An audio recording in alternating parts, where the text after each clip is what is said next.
D'abord, il faut saluer la relance du dialogue politique après les turbulences que nous avons connues. Et au-delà des actes de décrispation qui ont été posés, il était important que nous puissions nous entendre sur toutes les questions qui nous divisent, qui sont connues dans l'opinion, qui sont diagnostiquées, qui sont documentées.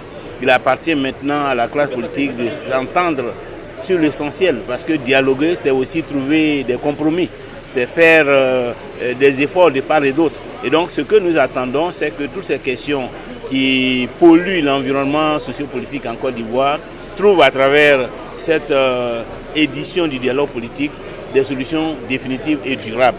Et nous allons donc réaffirmer ce que nous avons toujours dit en ce qui concerne l'environnement politique.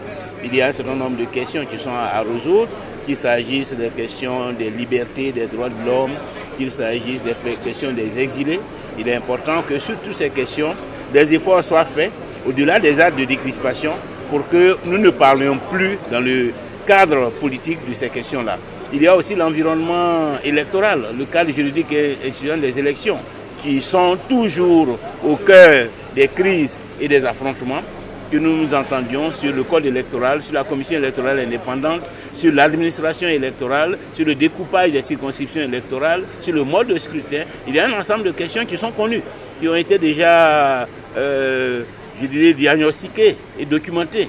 Il y a eu même des séminaires au niveau de tous les acteurs du processus démocratique en Côte d'Ivoire, qu'il s'agisse des acteurs nationaux comme internationaux, où on a relevé tout ce qu'il faut faire pour que plus jamais la Côte d'Ivoire ne connaisse de crise post-électorale. Et donc on attend que les actes soient posés, que des décisions soient prises, et nous sommes prêts véritablement à faire les efforts nécessaires pour que nous puissions nous entendre sur toutes ces questions. C'est pas un nouveau dialogue, d'abord le RHDP se félicite donc de la reprise du dialogue.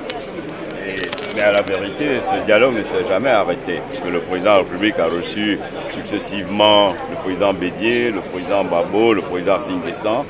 Je pense qu'aujourd'hui, c'était juste une séance d'information, une proposition de cadrage. Donc, on a défini un cadre à partir duquel nous allons proposer des thèmes de référence, lesquels thèmes de référence doivent permettre donc à la Côte d'Ivoire, politique en tout cas, d'avancer. Et ce dialogue intervient dans un cadre apaisé, sans enjeu électoral. Donc, ça nous permet, avec beaucoup de sérénité, d'aborder tous les sujets. En tout état de cause, le RHDP se fera fort d'être présent à toutes les étapes, parce que nous voulons être la force motrice de ce dialogue qui est important, parce que au regard du contexte international, de l'insécurité dans la sous-région, de la pandémie, il y a une nécessité à ce que nous fassions bloc, mais bloc autour des valeurs qui nous unissent.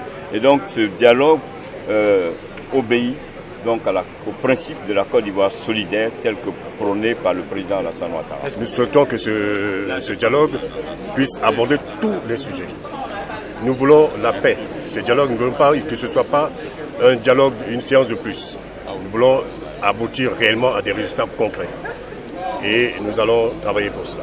Vous savez que les dernières élections, les partisans du président Gbagbo n'étaient pas, à travers la plateforme EDS, n'étaient pas dans la commission centrale. Donc il est évident que nous devons être présents dans cet organe des élections. Nous devons être présents. Ça fait partie des éléments, des conditions d'élection, tout ça on en voit, mais nous souhaitons que tous les sujets soient abordés.